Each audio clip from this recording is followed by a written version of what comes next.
Hello, my name is Ariella Blatter. I am the President and CEO of Women in International Security. I'm delighted to welcome all of you to join us for this unique policy roundtable event. We're delighted to enter this brave new world of holding a hybrid event, so please bear with us today.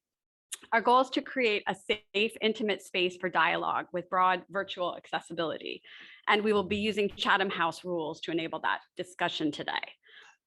Today, we'll focus on the converging areas of women's rights and gender equality under threat, authoritarianism, closing civic space, and the impact of COVID-19. I want to recognize our partners for this event, the Embassy of Liechtenstein, Washington, D.C., as continued WISE partners and gender champions. We've enjoyed working with them for many years and look forward to our future endeavors together. We're honored to host distinguished and socially distanced delegation in our DC office, including Her Excellency Dominique Hassler, the Minister of Foreign Affairs, Education and Sport of the Principality of Liechtenstein, Mr. Georg Sparber, Ambassador of the Principality of Liechtenstein in the United States, Ambassador Martin Frick, Director of the Liechtenstein Office for Foreign Affairs, and Senior Advisors, Ms. Nicole Mag and Matt Keller. I would also like to thank our distinguished WISE Board of Directors and past presidents who are joining us today. Our program today will consist of remarks, followed by a fireside chat with Minister Hassler, and then a panel discussion, followed by an audience Q&A session. 4 expert panelists are joining us today virtually. Zura Bahman, the Afghanistan Country Director at Search for Common Ground, Jamila Biggio, USAID Senior Coordinator for Gender Equality and Women's Empowerment and the Acting Deputy Assistant Administrator for Gender Equality, Megan Corrado, Director of Policy and Advocacy at the Alliance for Peacebuilding, and Dr. Sarah Taylor, who comes to us from UN Women and Director of International Policy and Women, Peace and Security at Inclusive Peace. As we begin our program, it's my pleasure to welcome and introduce the Foreign Minister of Liechtenstein, Her Excellency Dominique Hassler, who has become the Minister for Foreign Affairs, Education and Sport for the Principality of Liechtenstein in March of 2021, and has been a member of the Liechtenstein government since 2017, when she became Minister of Home Affairs, Education and Environment. Prior to becoming a government minister, Minister Hassler worked as a special needs teacher and was a member of the School Board of Management and Departmental Director at the Therapeutic Pedagogic Center in Liechtenstein, and a member of the Board of Management at the Liechtenstein Foundation for the Care of Elderly and Sick. I turn the time over to you, Madam Minister, and look forward to hearing your remarks.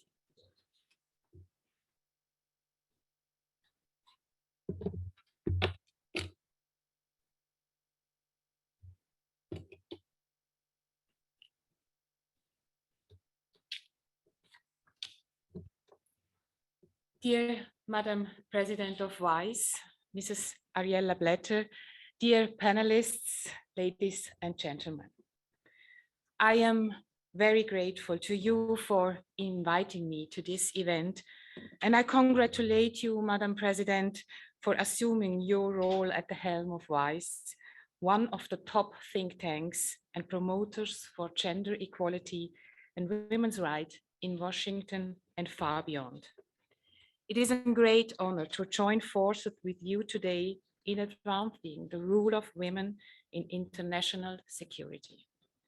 We are proud of our long-standing and close cooperation with WISE. I have been Liechtenstein's foreign minister since March of this year, and this is the first time I am visiting Washington in this function. That we meet today to discuss current threats of women's rights means a lot to me.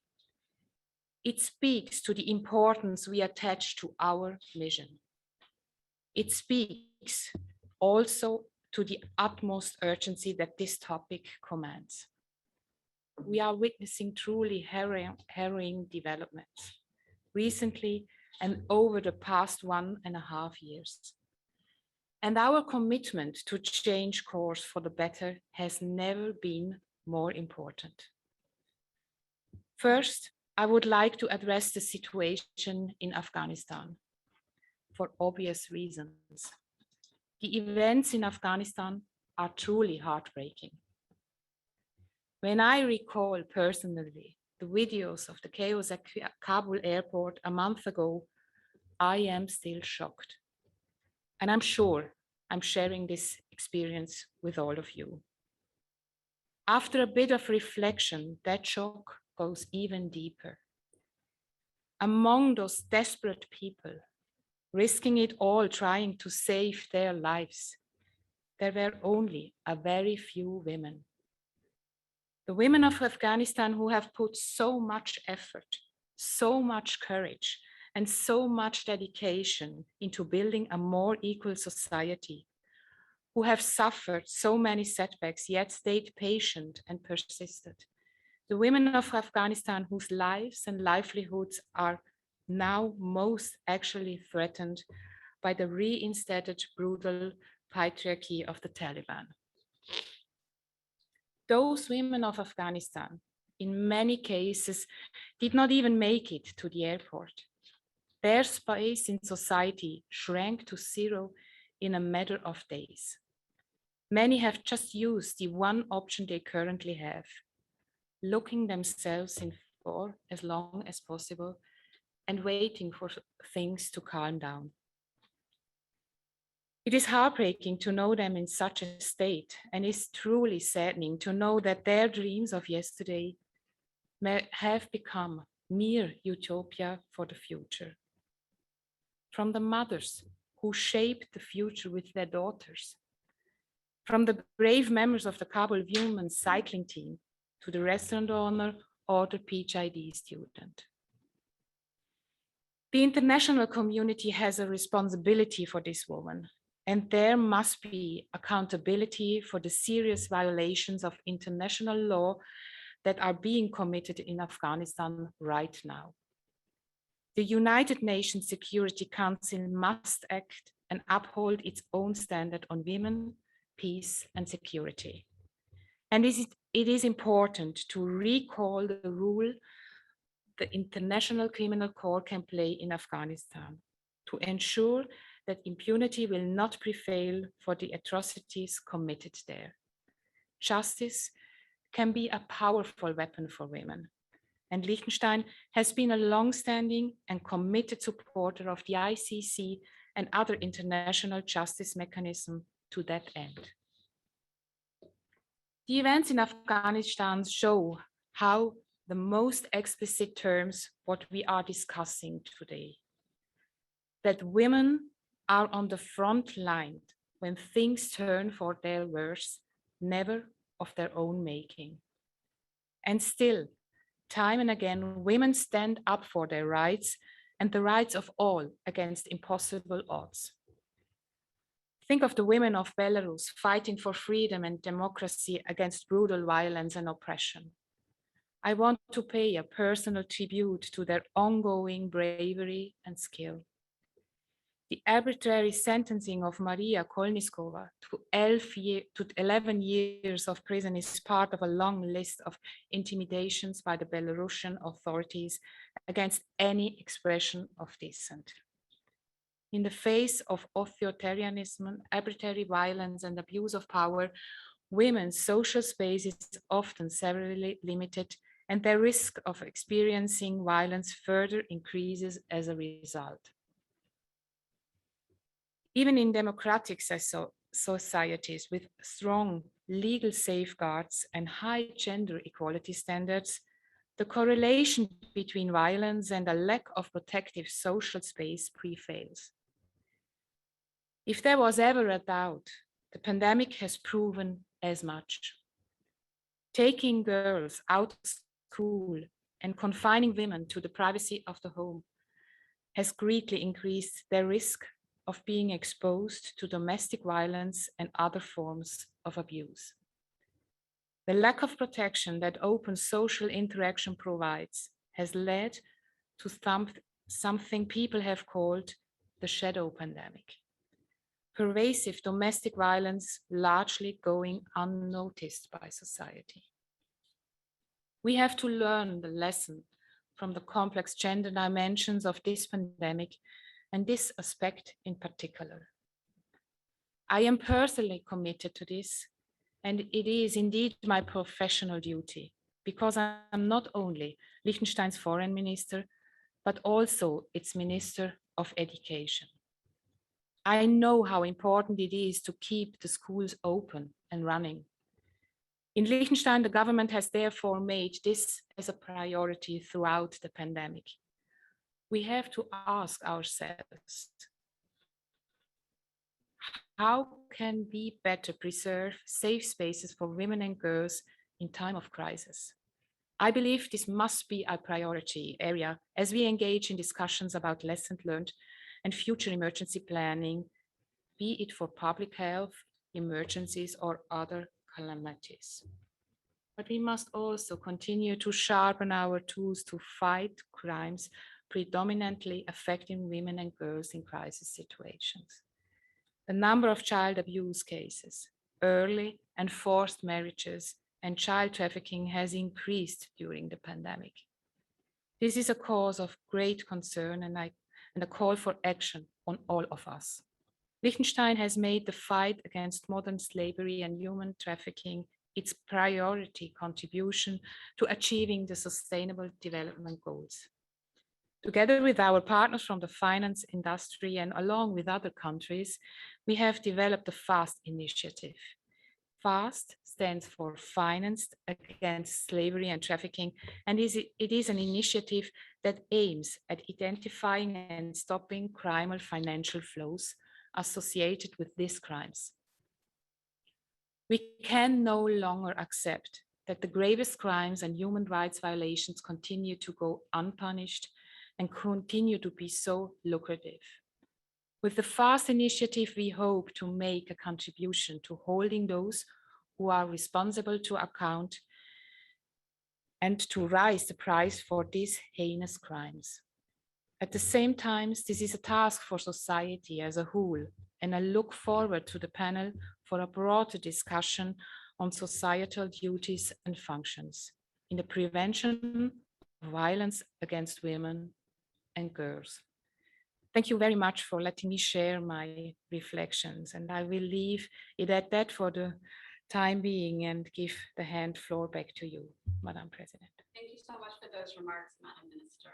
I am delighted to have an opportunity to engage with you in our socially distant way. And I'm also further delighted that you could join us during such a busy schedule during the 76th UNGA session and your first official trip here to Washington, D.C.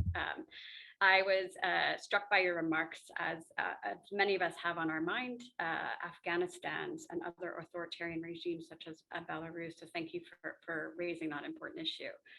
What role can outside governments play to ensure authoritarian regimes such as we find in Afghanistan and Belarus in general stop violating women's rights and guarantee the very important rights to education and safe civic spaces for women and girls? Thank you very much for this question. I think governments have a responsibility to speak up against violations of human rights. Any government in the world that supports the rule of law has a self-interest to do this. Why? We can ask the question why, because in each and every country, the vast majority of the violations of women's rights are clearly against the law.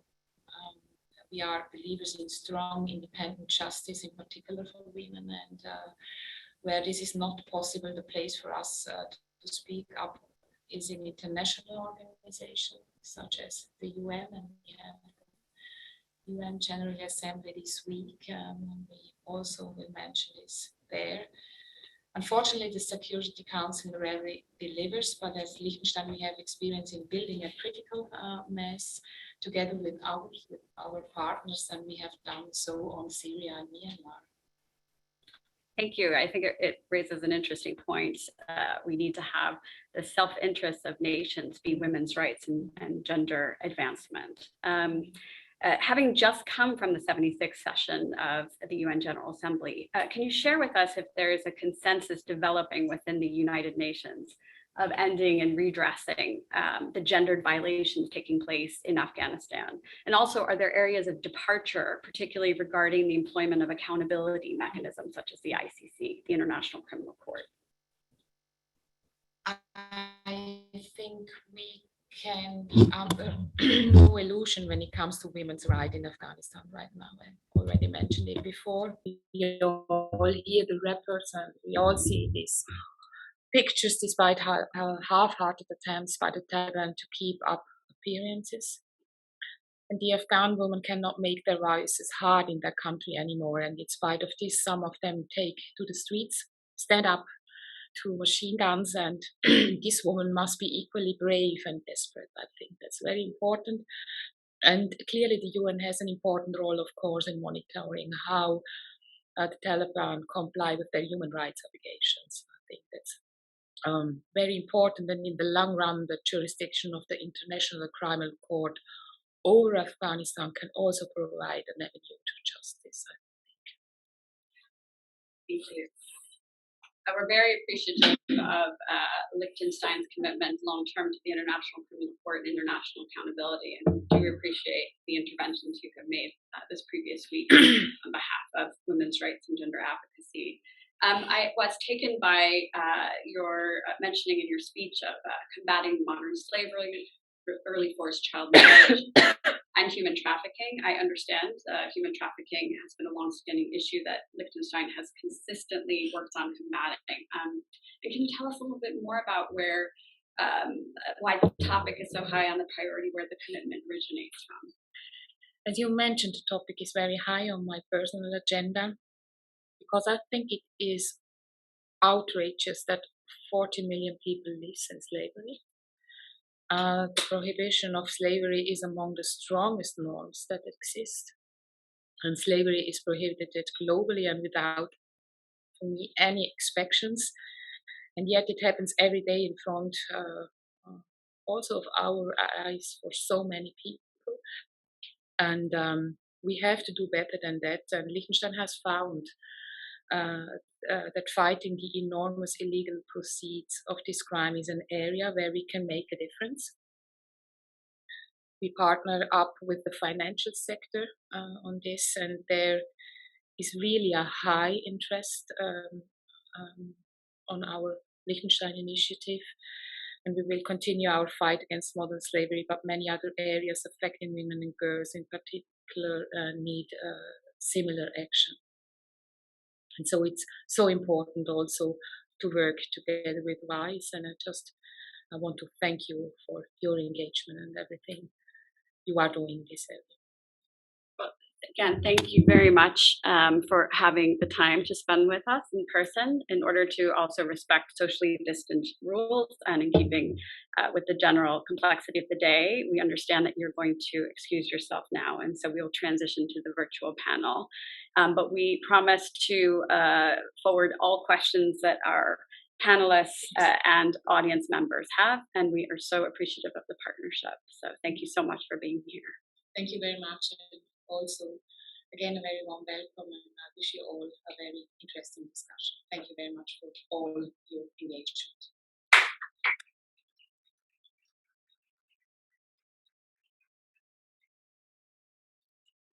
Thank you, everyone. We now transition in our hybrid event to the exclusively virtual portion of it. I will stay as your virtual moderator. And again, thank you for experimenting with us in this new style and approach as we manage through these challenging times. So I wanted to open up to our panelists today. We have a wonderful distinguished panelists, and in order to preserve the time so we can hear mostly from them, I would encourage you to look in the chat function where we put their full bios. And I also would encourage you, beginning now, to begin putting in your questions for the Q&A portion, which will be at the latter portion of our time together. I'd like to pose an opening question, and I would like to actually propose an order, since I know it can be very difficult on the virtual screen. So my opening question to our distinguished panelists, from your vantage point, what is the most worrying trend that you see regarding the threat to women's rights and achieving gender equality? I'd like to propose Jamila, Zura, Sarah, and then Megan to respond. Thank you so much. It's a pleasure to be with you all, a a pleasure to be part of this new world of hybrid events, and I'm thrilled to have this opportunity to speak with everyone. So thank you to WISE Global for hosting us. So I will pick up where our where the minister touched. And I think it's important as we look at what's happening for women's rights and gender equality around the world, to speak first to the situation in Afghanistan.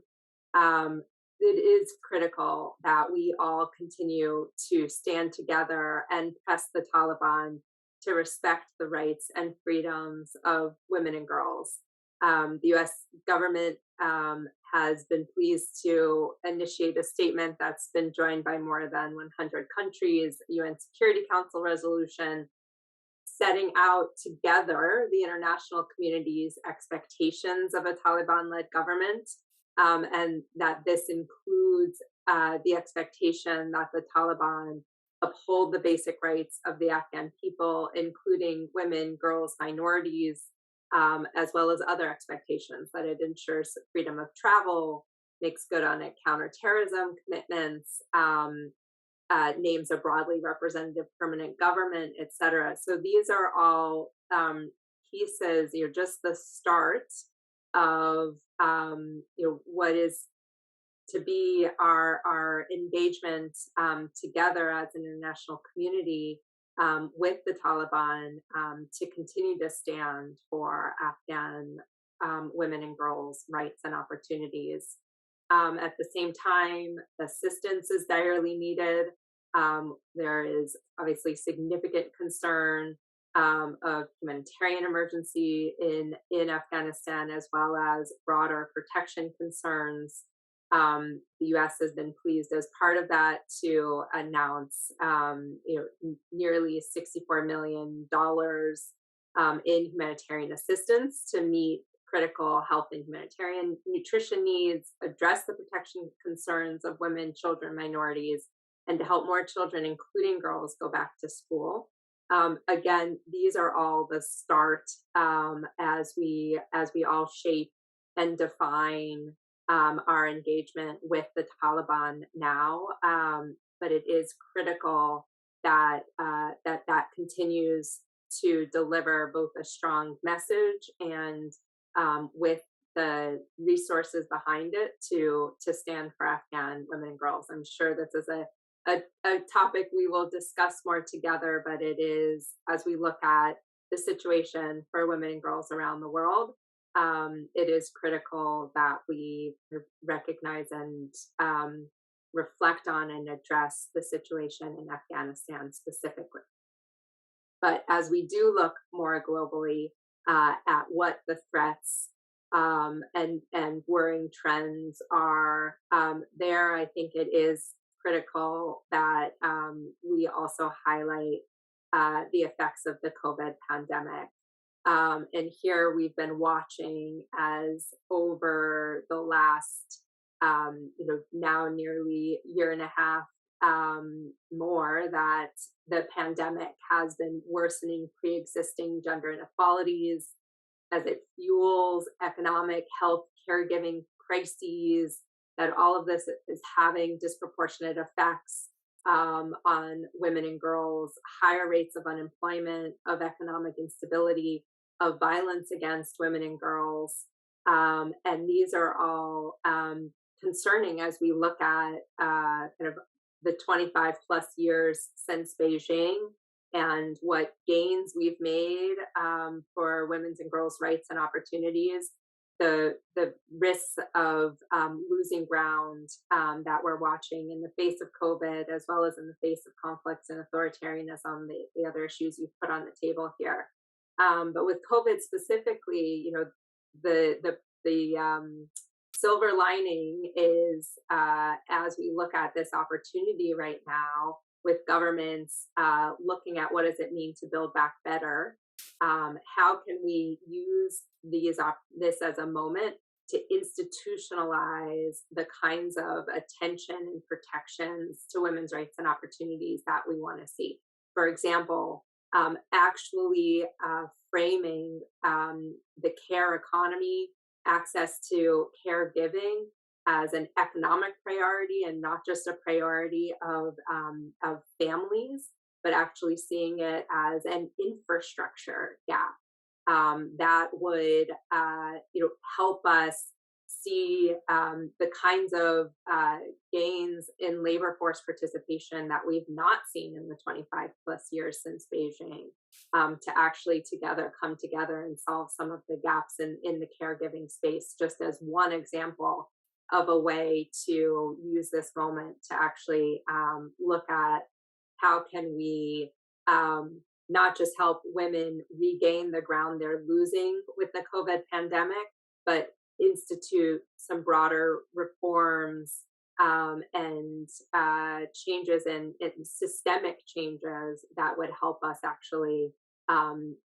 ensure that they see bigger gains than they've seen across the measures of their full participation in society and the economy. Thank you. Thank you, Azura. Thank you very much. It's great to be here. Thank you for WISE for putting this panel together, and it's an absolute pleasure to have heard from Madam Minister. I think Liechtenstein has got the right idea to include sports and education with foreign affairs, and I hope that this intersection is going to be reflected in Madam Minister's support of Afghan women and the international arena, hopefully. I really thought about this question that you've posed, Ariella, and I couldn't get my mind around two separate answers. As a woman as a professional woman, as a woman that believes in women's rights and a struggle for women's rights on one hand, and then on the other hand, as a Afghan woman who's in the middle of one of the biggest crises that women have faced in our recent history.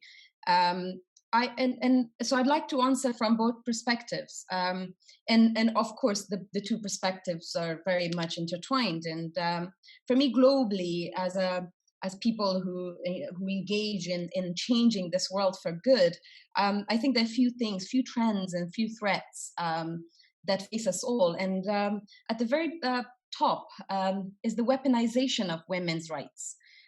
In my lifetime, every time I felt threatened, every time my rights as a woman, especially as an Afghan woman, has been threatened or limited, it has been a weaponization of it by one or another party. And as I engage globally, I experience the same. So this weaponization, where we are we're utilized by different factions, I think is incredibly important, but often hidden issue. The other thing is the way in programming, in humanitarian programming, and in development programming, the issue of gender, the issue of women's human rights, the issue of, dare I say, feminism is sidelined. And I think this is very important, and this could be one of the mistakes that was made in Afghanistan in the last 20 years when we had the opportunity to bring about a greater change for women's lives. The other thing is the symbolic representation and symbolic inclusion of women versus meaningful inclusion of women. And this is something, looking back, I feel has been an issue in my country, but moving forward is something really crucial that I want to avoid. When we call for inclusion of women, we need to make sure that it's meaningful inclusion and it's not symbolic inclusion. And the last but not least, from this perspective that I'm talking from right now, is the division of interests of women into various subparts. I think we need to really think about what brings us together as women, rather than what divides us. And I think at the very basic level, our needs and our demands are more or less the same, and tend to divide us based on the small identities, small ethnic, religious, nationality, and so on identities is only weakens us rather than strengthening. So this is sort of my overall sort of view. And in terms of being an Afghan woman, I think the first issue, that the first threat that I and my sisters feel is obviously humanitarian issues that are going on in Afghanistan. The previous speaker highlighted that.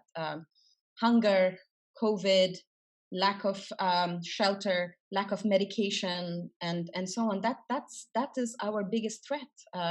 Lack of surety around where our next meal is coming from, employment, and so on. The second one is about our patriarchal system that we live in Afghanistan. I really hate to remind us that a few years ago, Afghanistan was seen as the worst place for a woman to be born and live.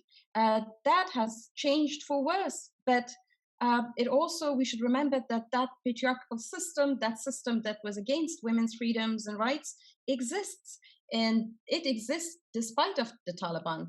And related to that is loss of any mechanisms, systems, and safeguards that we managed to create for ourselves in the last 20 years. So previously, if the patriarchal system violated our rights, we had some degree of protection under the laws and the regulations. We had some systems, we had a freedom to speak, whereas we've recently lost a lot of that.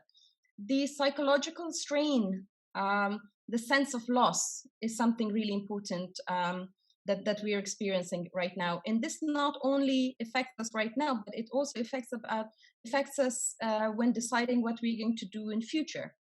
And all of these challenges are very, very dynamic challenges. And they are behind these challenges, there are various different types, various different groups of perpetrators. And in order to resolve these issues, in order to face them and fight them, I think we need to work on equally dynamic solutions. And from a peace building perspective, from a gender perspective, I think the most important point is to talk about these issues openly, to engage with various different actors, perpetrators, but also those who can make things better, openly and continuously, and find solutions. Back to you, Aurelia. I also wanted to thank both you and Jamila for bringing in the humanitarian and also the peace building lens. But I pause here just to say thank you for coming to us from the field. We won't reveal your location for security purposes, but we did want to make mention that Search for Common Ground is operational within Afghanistan. With that, I'd like to turn to Sarah to continue answering this framing question. Great. Thank you so much, everyone.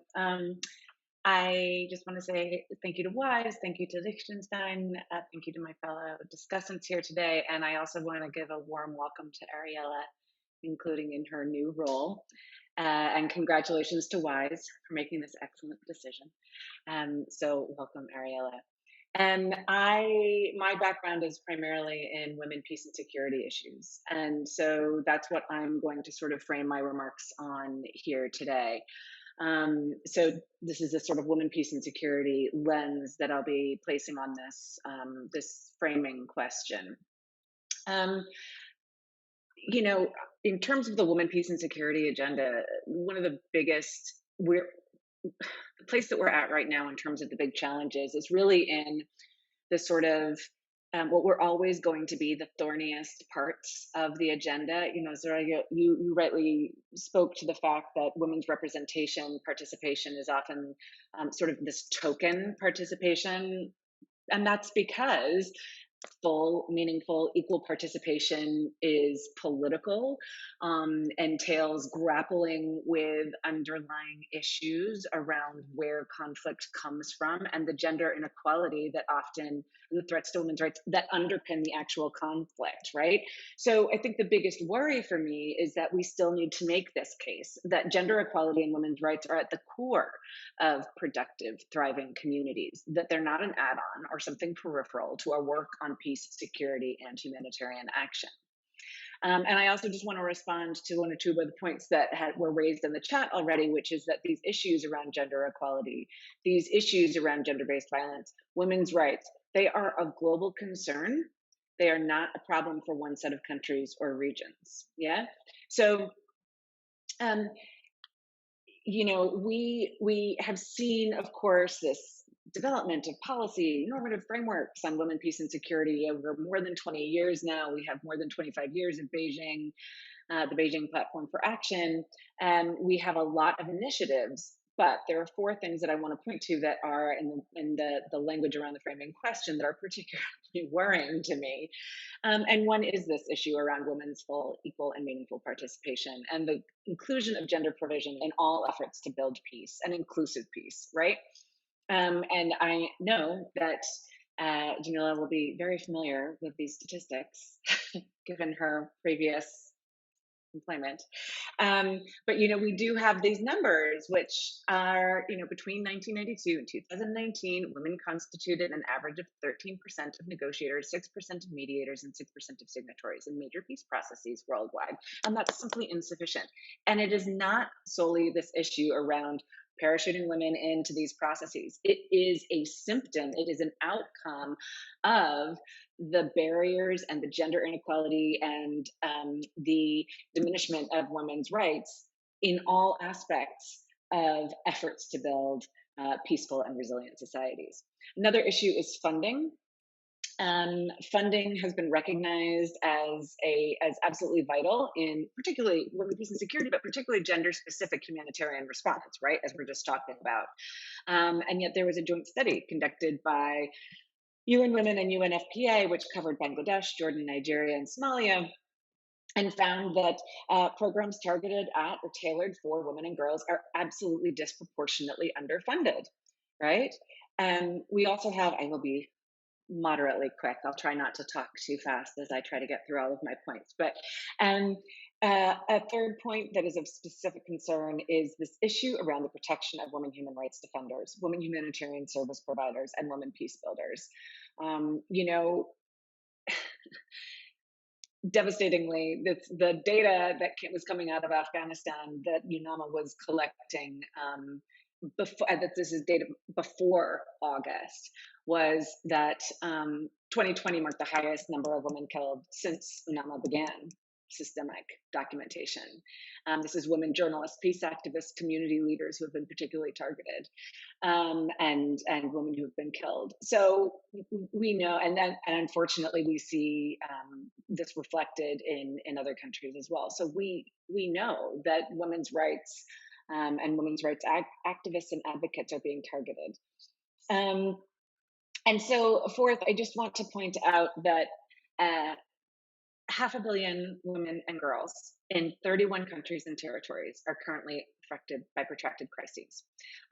Many more face the ever-mounting threat of adverse climate change and its implications for increased frequency of disasters, conflict, and development regression.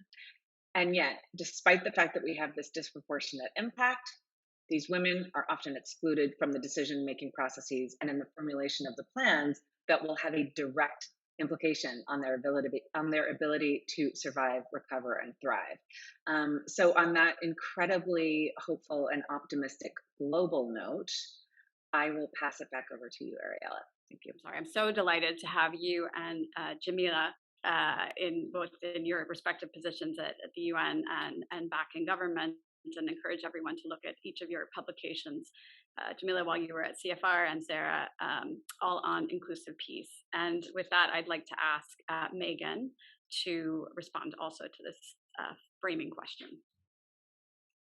Thank you so much, Ariella, and to WISE and the Embassy for organizing this really important conversation and inviting me to participate. As always, I'm so appreciative of your commitment to women's rights and gender equality. In terms of trends, there's too many to count. Obviously, you have the cataclysmic threats to women and girls' rights in Afghanistan, the threats to political rights that the foreign minister highlighted in Belarus. But even in the US, you're seeing curbs on women's rights and access to reproductive services. And we know when women's rights are threatened anywhere, they are threatened everywhere.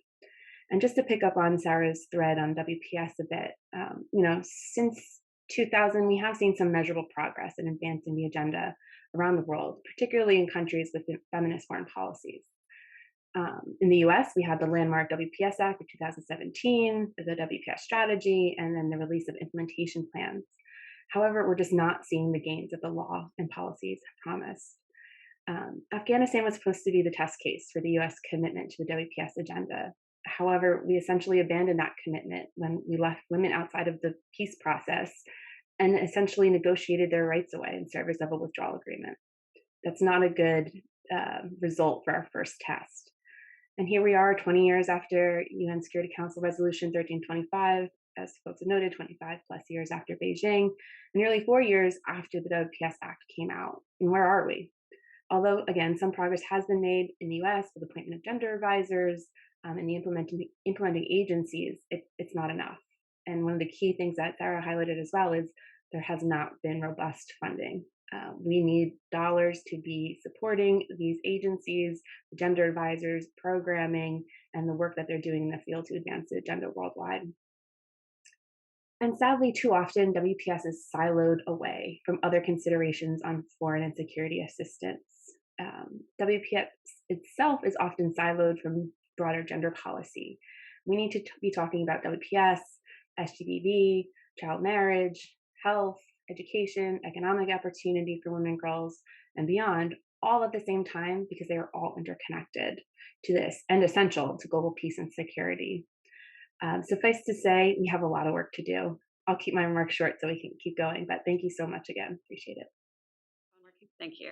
And thank you for also mentioning about the timeliness. I will move us to our round of formal questions, and I would ask our panelists to try to keep their remarks to 2 minutes. But I understand we're all very deeply concerned and passionate and have a lot to say about these important issues. We want to get a chance for our audience to join in as well. So while our topic today has a general lens in terms of its geographical scope, and unfortunately this problem is global, we wanted to continue down the path of focusing on Afghanistan. Zara, I just wanted to start with a question for you as someone who is leading Search for Common Ground's Afghanistan office. Now that the Taliban has taken control, what do you see as the broad overarching impacts, not only for women and activists in Afghanistan, but across the region? The impact that we see and that gets picked up by the media is obviously the most sensational ones, but they're worth highlighting again. Afghan women on the 14th of August had some degree of rights. We had the right to participate in at the topmost level of decision making. We had the right to education, to freedom of movement, and work, which these are the rights that we have largely lost. And we had the right to assemble, that you've seen violently taken away from us. These are the rights. These are the impacts that we see, and we really need to remember that the devastating effect of loss of these rights. But there are some losses that we have experienced that that doesn't get talked about as often. We have had our where we could act, where we could participate, have either been closed by the Taliban or we have lost these opportunities because global development and humanitarian funds stopped coming into the country. There are very, very strong impacts of the of the collapsing Afghan economy. And in that, there is partially the decisions that the Taliban have made, their nature, but also a lot of global actors are responsible. And there's a lot of action that could be taken to reverse these. There is, again, the fact that the political changes has created an environment, within this environment of fear, we're being censored, we're being stopped from exercising whatever little rights that we have remaining by the society, by the community.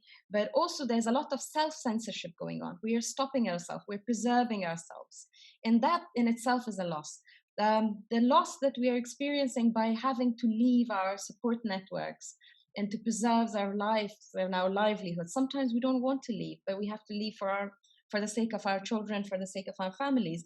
And these things are going to impact us. There's a lot of us that are going to decide to sit at home and not engage anymore. The trauma is going to be long lasting. Now, the fact that rights of Afghan women are taken, and the fact that those that do not believe in women's rights have suddenly got a lot of power, not only the Taliban, but a lot of other groups as well, would see this opportunity to pressurize women even more. And that is something I'm worried about for our neighboring countries. I'm worried about what is going to happen in northwestern Pakistan, what's going to happen in certain parts of Uzbekistan. These fundamentalist movements, these authoritarian regimes feed off each other. And I'm very much worried that this is going to happen. But then this creates an opportunity as well. We have, in the last 20 years and beyond, we have created lots of regional links, women in Afghanistan and women outside Afghanistan, especially the region. And we need to see how these networks are going to come to life and how are they going to help us deal with these issues and help us ensure that these issues do not spill over in other countries in the neighborhood. But again, from an international intervention perspective, this is the danger of the Taliban and the regime that they represent having a negative impact in the region needs to really be highlighted, and it needs to be used to create pressure, create global pressure, and create and retain the attention on Afghanistan.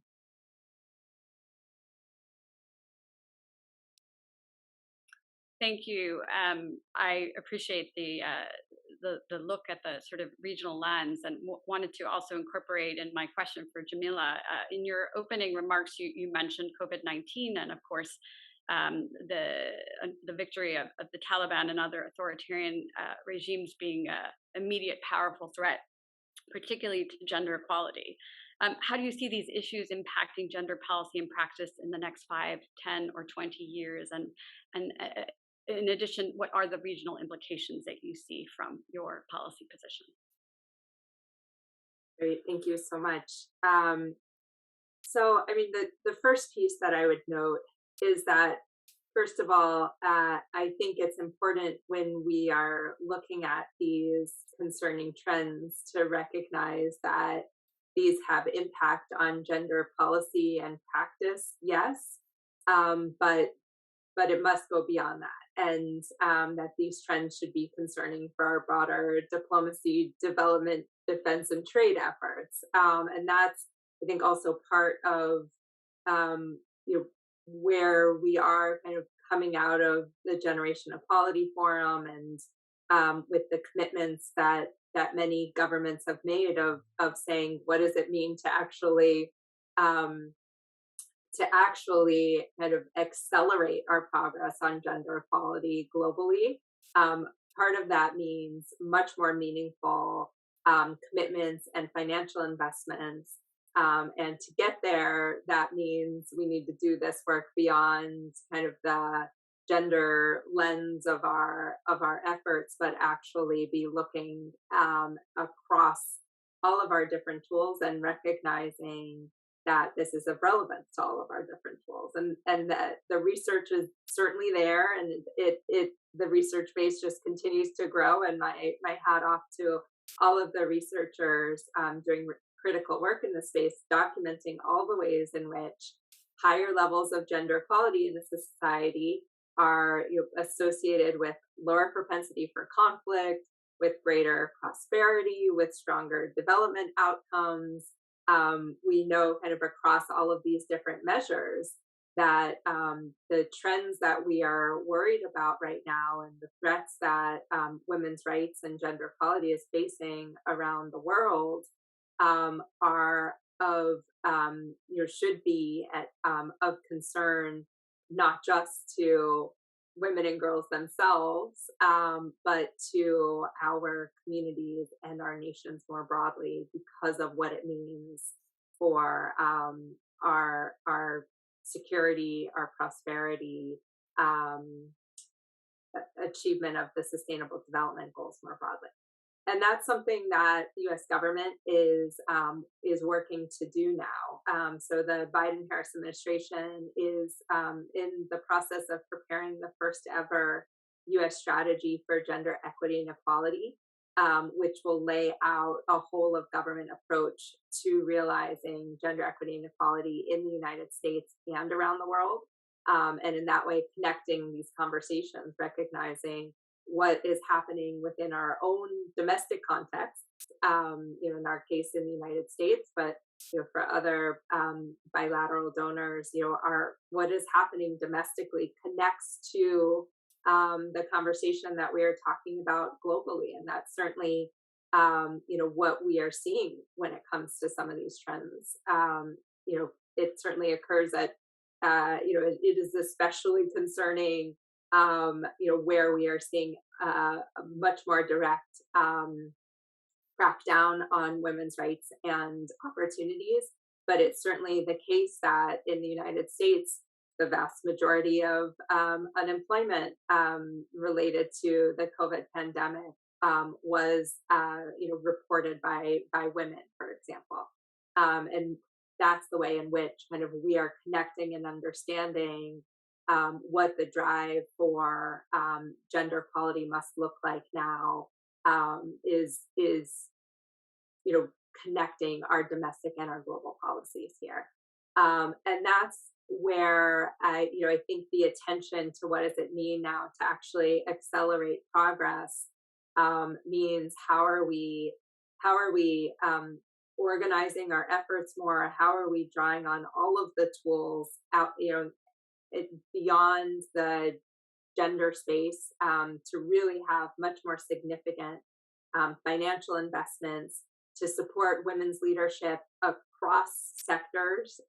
So this is true as we talk about COVID recovery, seeing women's leadership and meaningful participation as critical in government, in health systems, in their communities.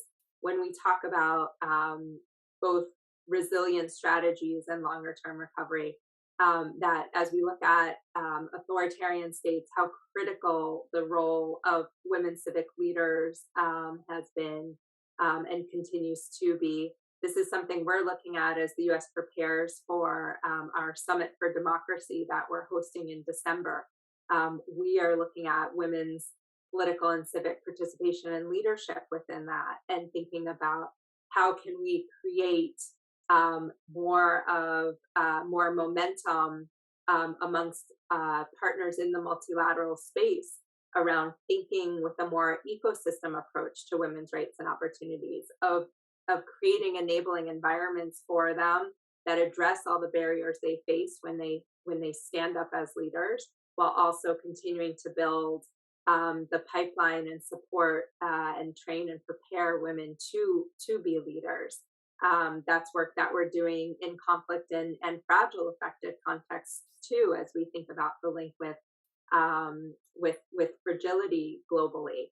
So I think kind of the cross trends that I would say there is, one, building on all of the evidence that already exists of how central gender equality and women's rights are to us achieving our diplomatic, development, defense, trade goals, investing in it in that way.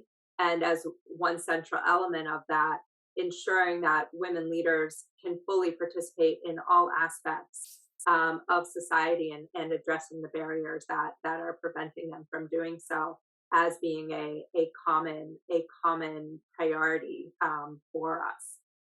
So that's, when I look ahead, that's what I am hoping to see, kind of both the U.S. government's progress on this and that of our partners around the world to really underscore the need for women's leadership and addressing the barriers that they're facing, to help us really build, achieve greater peace and prosperity globally. Thanks, Jamila. I imagine that a central component of any strategy on gender equity and equality must really have an emphasis on access to education, livelihoods, and movement of persons. And so I want to turn to Megan to talk a little bit about this challenge with the Taliban banning girls from returning to school and citing security concerns on the movement of women. So what are the possible avenues to support women and girls' education for Afghanistan under an authoritarian leadership? Can you talk to us a little bit about what you have heard through your peace building work? Sure, thank you so much. I think it's going to be difficult, but what we need is the US and our partners on the world stage to be using every diplomatic and financial leverage point that they have to keep pressure on the Taliban. The Taliban wants money. They want recognition. They want to speak at UNGA. They want to have their leadership delisted from travel bans and the sanctions regimes around the world. They want things. And so how can we utilize that and address them in a way that we can be advancing the calls for Afghan women's rights and girls and their access to education in particular? We need to be using all of those levers just to continue to insist upon the respect for Afghan women and girls, and not just under their interpretation of Sharia, but under our established international legal and human rights frameworks. I mean, I think, Afghan women and girls, they're not going to take their rights being usurped quietly. You've seen these brave women hitting the streets, protesting various cities throughout the country, even being beaten. They're out in the media. They're putting themselves on various platforms at their own risk. And despite threats to their lives and reports that the Taliban are going door to door, an entire generation of women and girls have grown up with these rights.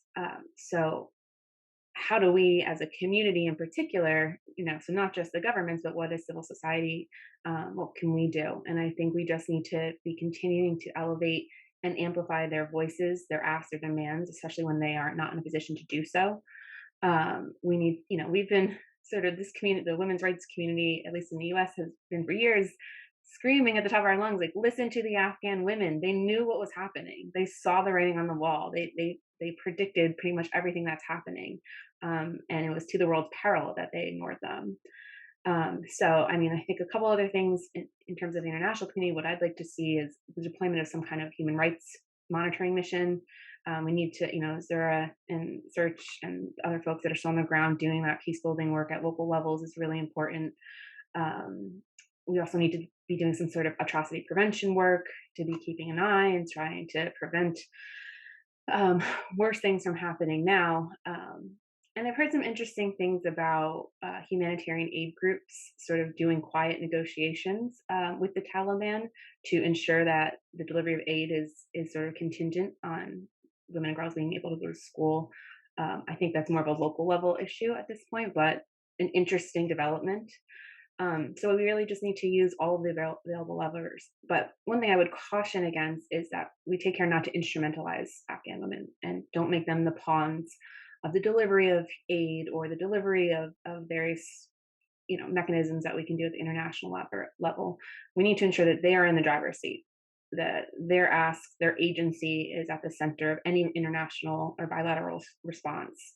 And then we need to work with bilateral and multilateral institutions to ensure that their rights are respected, including the Taliban enablers, the folks that sort of help the Taliban get to this point. So Pakistan, Qatar, and others, to make sure they're exerting whatever pressure that they have to continue girls' access to school and their rights. Thank you, Megan. Appreciate your remarks on the reminder of keeping Afghan women at the center regarding agency. And I think that's a point we'll come back to shortly. Sarah, I wanted to turn to you to talk about what recent events in Afghanistan, what it means for the future of the WPS agenda, how that future is impacted. And in the interest of time, I wanted to combine a question as well that was raised in my mind about how the WPS agenda success relates to being accepted or adopted by authoritarian regimes, and the question of whether or not we can have a WPS agenda without recognizing, for example, the Taliban within Afghanistan? Well, I mean, at least you gave me the easy questions. I mean, I will address these as best I can. Yeah, in terms of the sort of first piece of the question, and I'm actually just gonna, there we go. I'll start a timer so I don't go too over time. You know, it's certainly true that, you know, for me as, you know, personally, but for the agenda certainly, and for so many of the colleagues who work on these issues in every country, that the recent events in Afghanistan are certainly have put the legitimacy of the women, peace, and security agenda in the crosshairs. I don't think that there's any way around that. I think there's been so much focus on women's rights and women's roles in Afghanistan, and we just have failed to support those that in a sufficient way. I mean, it is. I don't think that there's any way around that. You know, I think I would like to focus a little bit on what's already been raised here, which is some of the humanitarian response specific to Afghanistan, because I think that that is a huge gap in women, peace, and security policy and programming globally. You know, Jamila touched on this a little bit as well. And I want to really emphasize one of the points that Megan has already made, which is the aid delivery, which is crucial to make sure that this delivery of humanitarian assistance includes the allowing for women to fully participate as humanitarian workers. This is important in terms of protecting lives in the immediate term, and it is absolutely vital in terms of the long term, in terms of securing women's rights. And I'm just going to quote a piece from the UN Women DED from the Humanitarian summit the other day from the summit the other day on Afghanistan, and it's very clear. If women are prevented from delivering humanitarian services, we become complicit in the entrenching of gender inequality in the public sphere, a situation that will become near impossible to reverse. The repercussions extend far beyond undermining the core principles of humanitarian response and will negatively define the long-term landscape for women's rights in Afghanistan.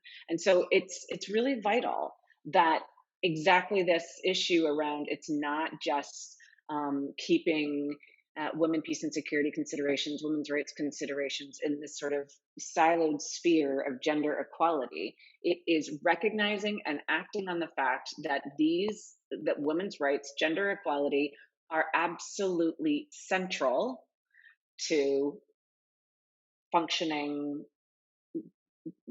and good governance communities. So I'm thinking about how I'm going to be combining this with this question around authoritarian regimes. And I think, you know, perhaps the best way is to, you know, I was thinking about the authoritarian regimes question and weaponizing of COVID, using that as a tool of repression.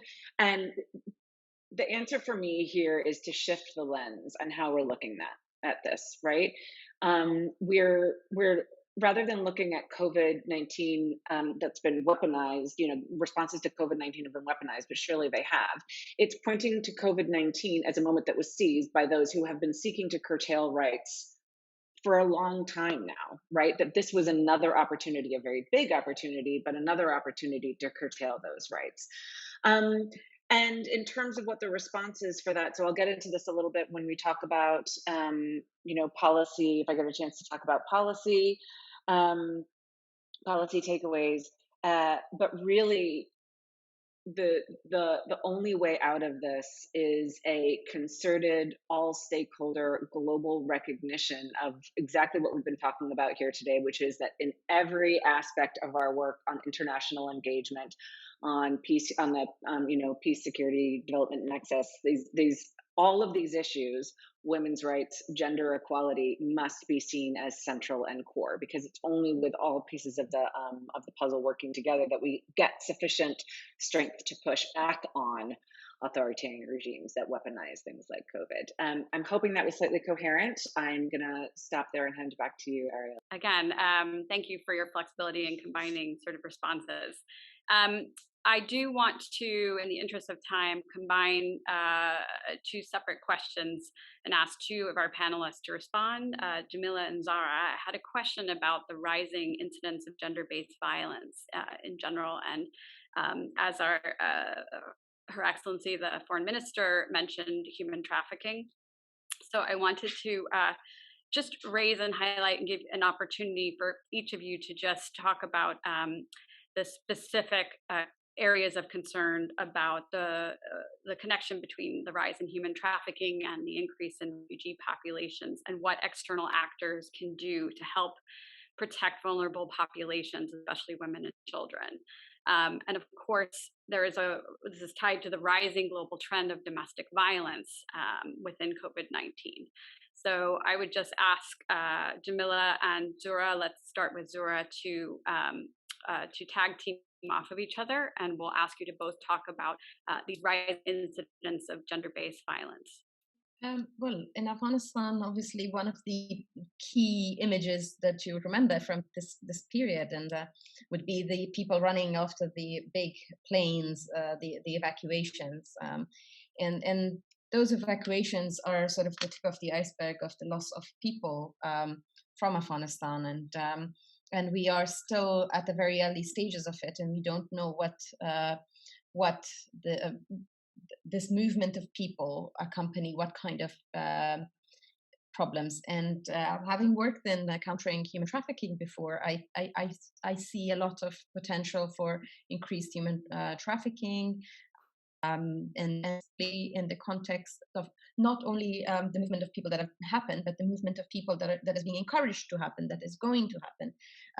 As things are calming down and as more international flights are sort of being more regularized, we're going to see mass illegal movement of people across land borders. And Afghanistan is a very young country, and we're going to see a lot of people leaving who are young and vulnerable. But let me just stick to the group that has left already. Of the people that have left, nearly 200,000 people plus, there are lots of unaccompanied Afghan children who may not fall under the strict definition of child trafficking, but they are unaccompanied children with very little support networks around them. Some of them are very, very young, and they're going to go into new spaces, and they're going to not have any support networks around them, and they are at a very, very high risk of falling into the hands of extremists and other forms of criminal networks. And we really need to engage the Afghan diaspora in making sure that they have a home to go to when they reach their final destination, likely to be the US or some countries in Europe, but most likely North America. That's something I really want to see, a kind of a work together between people in Afghanistan and human rights organizations and authorities in these countries. We're going to see a lot of this happening regionally. We need to make sure that that people know as they leave Afghanistan what awaits them. So we need to really make sure that we have open channels of communication with people, that we create opportunities within the country so people can make the informed decision to stay, and we need to do a lot of preventative work there. Again, on GBV, last time the Taliban took over, I was 14 years old, and I was in year 8 of high school. And I remember the first impact that the fall of the government and the Taliban takeover was for me, was that 40 out of 42 girls aged 14 in my class got married. So that was the level of child marriages around me as an individual, and I can foresee that happening again. So a lot of preventative work needs to happen to stop this kind of violence taking place. There's a question around why don't we see men protesting for women's rights in Afghanistan? This is because of the nature of the Afghan society, and at this crucial moment in time, to prevent further violence against women, we need to increase more allies, more male allies in the women's struggles. And this is something that the international community should invest in, that the international organizations should invest in as well. And this is a very crucial part of peace building, actually. Jamila, did you want to comment here as well? Yes, thank you for that, Zara. I think you've raised so many important points that I'll just pick up on and echo. First is understanding the connection and relationship between the different protection risks and vulnerabilities that individuals experience, and recognizing how their intersecting identities put them at increased risk of vulnerability. I think that's critical as we think about addressing human trafficking within countries and across regions, as well as we think about gender-based violence and the way in which it transcends borders and cultures and is truly a global epidemic.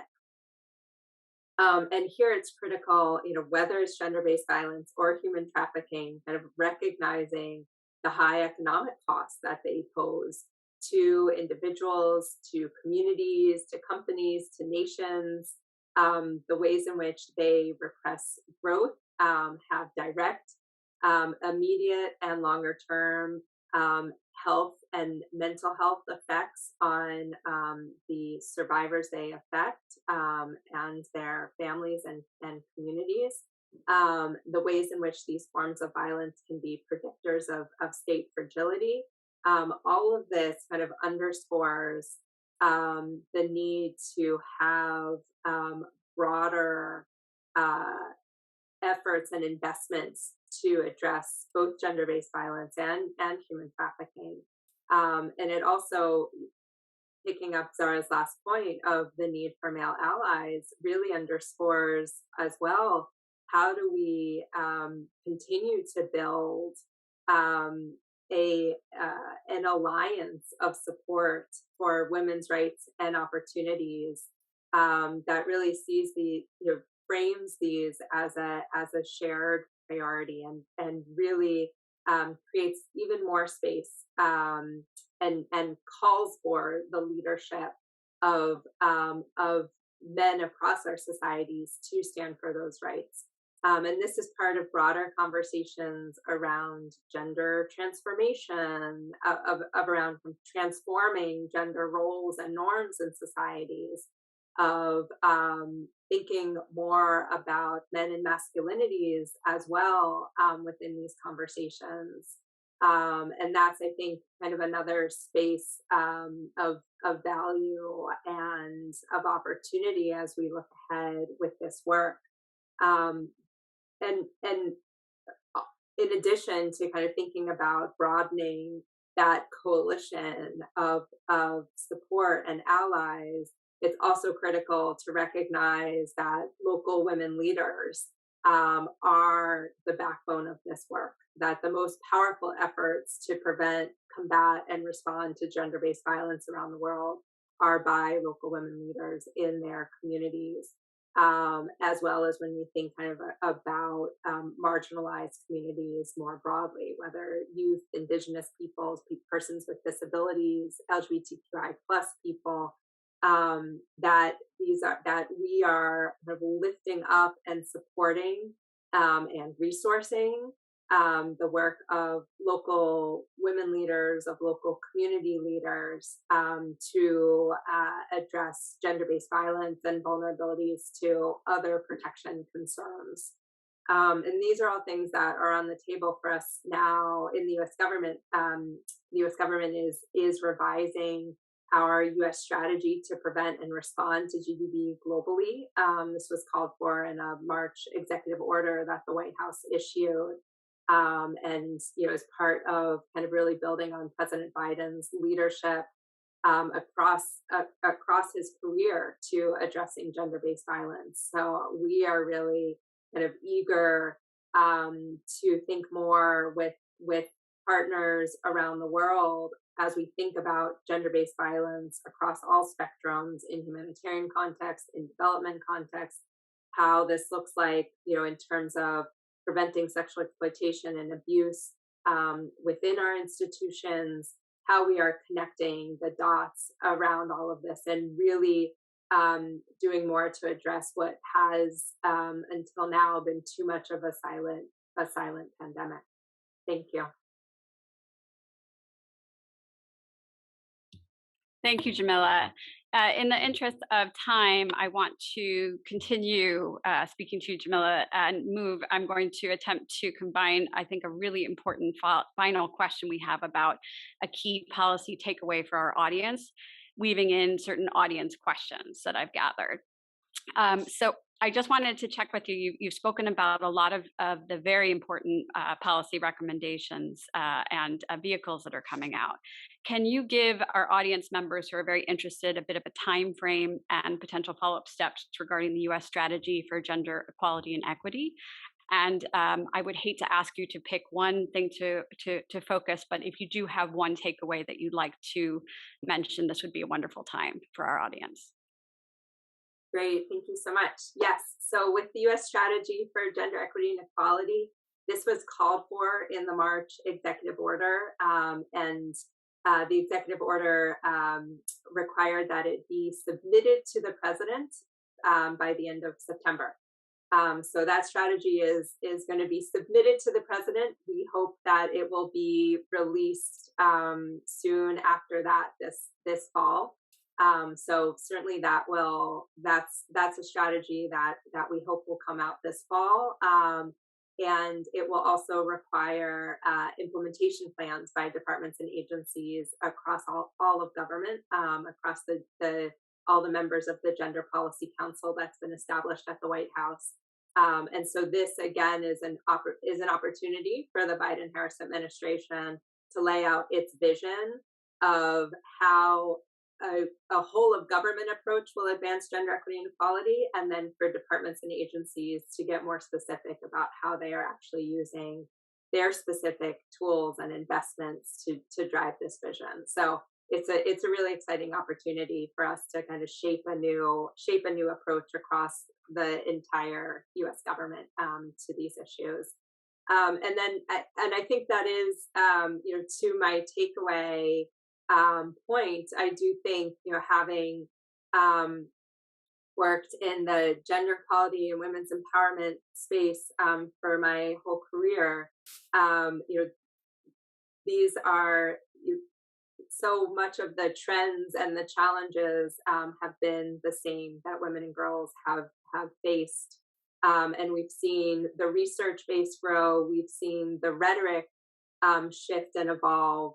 And we are seeing some progress, but not yet enough. And so, that was certainly what the Generation Equality Forum was calling for us. And now as we look ahead from that moment and this moment of the Beijing +25 reflection to really say, we as an international community must truly now deliver on the promises that we made at Generation Equality, and deliver on a vision of what it will actually take to accelerate gender equality progress, because the research out there still says the rate of change we're on is too slow. And we are hundreds of years away from seeing the equality that we have been promising for much too long already. Thank you. Thank you so much. And Megan, I wanted to turn to you. I have just been so impressed by your advocacy and commitment during this time across the whole of government, and particularly on the Hill. And I wanted to give you an opportunity to speak about your policy takeaways and key recommendations. And in addition, I just want to commend the Alliance for Kate on behalf of women and girls of Afghanistan. Similarly, I would like to add on an audience question Agency of Human Rights Defenders and making sure that we have to weave that all together. I greatly appreciate it. Thanks so much, Ariella. You kind of broke up at the end there, so I'll do my best to address the questions, and if I miss anything, just throw it back to me. But just quickly, my colleagues have spoken to the profound impacts of COVID on women and the ways in which authoritarian regimes have taken advantage of COVID to enact repressive policies, entrench power, and close civic space. But meanwhile, we're having record levels of conflict and state fragility, proliferation of violent extremism, and a climate crisis on our hands, all while we grapple with the global pandemic. The gendered impacts of these competing and compounding crises won't be fully understood for some time. So my call for the policy community, international community in particular, is to walk and chew them at the same time. We need to ensure that we are addressing the multitude of challenges simultaneously. We cannot wait until the health crisis abates. We must incorporate peace building, conflict prevention, atrocity prevention, and human rights approaches in both the domestic and international COVID strategies, and not subvert their importance with just a myopic focus on the health and humanitarian challenges, which are great, but we need to address all of them at the same time.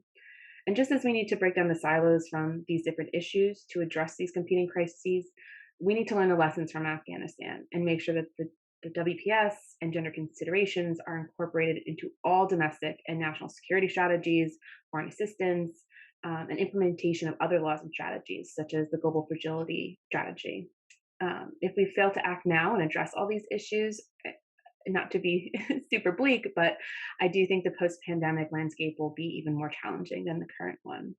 So thank you, Megan. I appreciate that response, and just wanted to ask Sarah if she would like to answer our question about the key policy takeaway.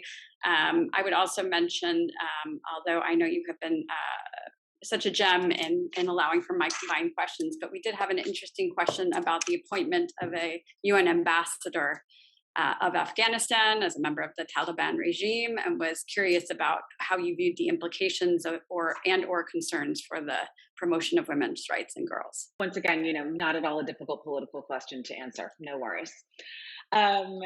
So just for a little bit of context, I am on leave from my role as a director at Inclusive Peace, which aims to sort of rethink and reshape the way that peace work is done globally. And I'm currently working with UN Women on the compact, the Women, Peace and Security and Humanitarian Action Compact. So from my perspective, my current perspective coming from that world, I'm going to lay out some of the policy recommendations that we have in the compact. So if you haven't had a look at the compact yet, I know the United States is a signatory. I do not believe that Luxembourg is, but I will need to check on that.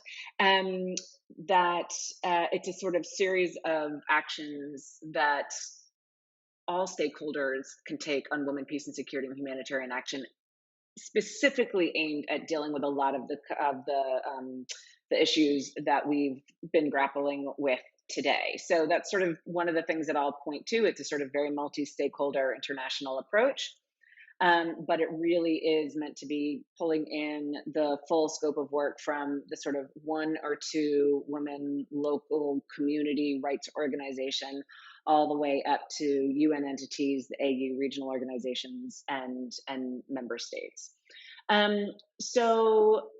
I just want to point out, in terms of inclusive approaches to peace building, for example, there's a range of actions that can be taken together, right? That work together. So if you have, rather than just a government noting the importance of women's full, meaningful, and equal participation in all efforts to create and ensure sustainable peace, instead of just one government saying this, if you have governments committing to gender balanced delegations, UN entities supporting women's full, meaningful, direct participation in UN-led processes, civil society being supported in the promotion of the inclusion of gender-related provisions in ceasefires, peace agreements, humanitarian responses. If you have private sector organizations committing to protection of information and privacy of women human rights defenders, for example, if you have this sort of whole of system approach, all stakeholder approach, we will, I think, start to see a lot more, not only improvements in specific country situations, but will also make it much more difficult for, shall we say, bad faith actors to take advantage of a sort of tokenistic approach to women's participation, right? We have these other options on protection for women peace builders, building women's resilience to crisis and reducing instability, looking at how to design and support peace processes that support those who are traditionally marginalized. So those are the sorts of multi-stakeholder, as I say, policies and actions that I would throw out for the group to consider and discuss. In terms of the Taliban representation, again, I want to take a step back and note that this is not the only example of this kind of difficult protocol measure when this has been grappled with, right? So this was also back in 2012, I believe it was, with Libya, with Gaddafi. There were questions, the overthrow of Gaddafi. There are questions around who would stay on in the ambassador then. I know that there's also been discussion around who the ambassador from Myanmar is. And my understanding on a very technical level at the moment is that, at least this is what I saw this morning, it might be outdated by now, is that the request from the Taliban to change the ambassador was actually going through the sort of protocol decisions at the UN. Taking a step back, though, I think what it points to is as much as as actors who are intent on rolling back women's rights, who are intent on diminishing, reducing, eliminating the gains that have been made over the last 20 to 25 years, however many years you want to make it, what this shows is there is a value to being engaged in the international system, and they want that legitimacy and validity.